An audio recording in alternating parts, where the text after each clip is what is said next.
Like करें, उसके बाद सब्सक्राइब करें और बेल आइकन को दबाएं ताकि हमारे वीडियोस आप तक सबसे पहले पहुंचे। यहां तो रमजान शरीफ में भी दाढ़ियां मुड़ाकर गटरों में फेंक रहे हैं, यहां तो सूद के हराम के लुक्मों से इफ्तार कर रहे हैं। इफ्तार पार्टियां हो रही है मुसलमानों की। किसको बुला रहे हैं?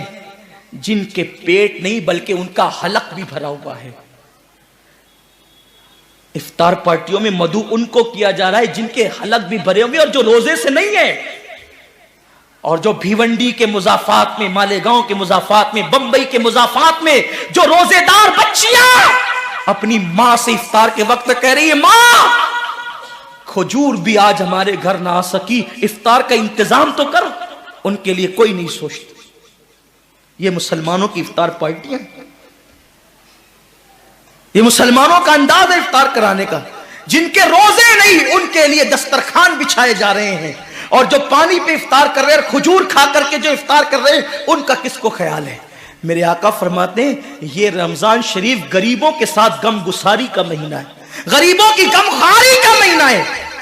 अम्मा आयशा सिद्दीका सलामुल्लाह अलैहा फरमाती है हुजूर ऐसी सखावत करते थे जैसे दरिया माह रमजान शरीफ में। हुजूर तो सखी बहुत थे, लेकिन रमजान शरीफ में सखावत का अंदाज ऐसा हो जाता था जैसे दरिया बह रहा है।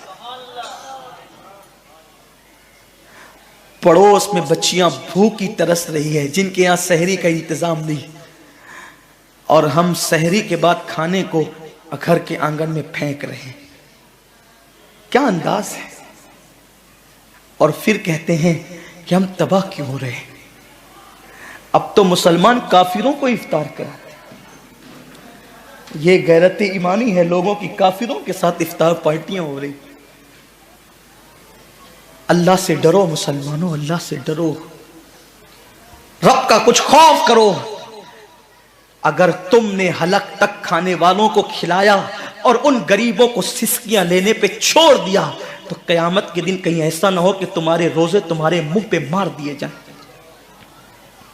अल्लाह के रसूल ने नहीं फरमाया कि जो पेट भर के खा के सो जाए और उसका पड़ोसी भूखा हो, ऐसा बंदा कामिल मोमिन नहीं हो सकता। हमने हुजूर की सुन्नत को तर्क कर दिया, बल्कि मेरे करीम आका ने तो यहां तक फरमाया अगर गरीब बस्ती में रहते हो और सालन की खुशबू सालन पकते वक्त 4 घरों में पहुंच जाए, तो थोड़ा सा पानी ज्यादा डाल दिया करो, क्योंकि जिनके घरों में खुशबू पहुंची है उनके घर तक सालन पहुंचा दिया करो। अगर उनका दिल उस खुशबू से टूट गया तो अल्लाह तबारक व तआला उस मामले में भी तुमसे पूछ गछ कर सकता है। फिक्र कहां है? एक बुजुर्ग से पूछा गया इस्लाम कहां है? फरमाया किताबों में।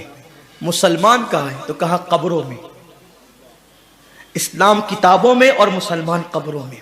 अब क्या बचा है? मैं ये तो नहीं कहता कि लोग काफिर हो गया, अस्तगफिरुल्लाह, कभी नहीं कहता। मेरा मसलक तो इतना मोहतात मसलक है। मेरे इमाम ने कहा अगर किसी के कौल में 99 वजह कुफ्र की हो और एक ईमान का रास्ता निकलता हो, तो हम ईमान की तरफ उस कौल को फेरेंगे।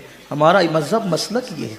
हम मसलक आला हजरत के मानने वाले हैं, हम इस्माइल दहलवी के मसलक के मानने वाले नहीं हैं। हमारे मसलक में बहुत एहतियात है। मौलाए कायनात ने कहा आसमान से जमीन पे गिरना आसान है, किसी मुसलमान को काफिर कहना मेरे लिए मुश्किल है। खारजियों ने जब मौला अली को काफिर कहा तो फरमाया उनकी बेबाकी है, वो मुझे काफिर कहते हैं, मैं उनको काफिर नहीं कहता, ये मेरी एहतियात है। मैं आपको काफिर कहने अस्तगफिरुल्लाह कभी भी नहीं कह सकता, तसव्वुर नहीं कर सकता। बल्कि खुदा की इज्जत की कसम अपने दिल के जज्बात पेश करूं कि जब हम मिंबर पे बैठ करके खिताब करते हैं तो ये सोच के करते हैं कि हम अपने मखदूमों को खादिम की हैसियत से सबक सुना रहे हैं। अल्लाह इनकी दुआओं की बरकत से हमारी निजात का सामान कर देगा।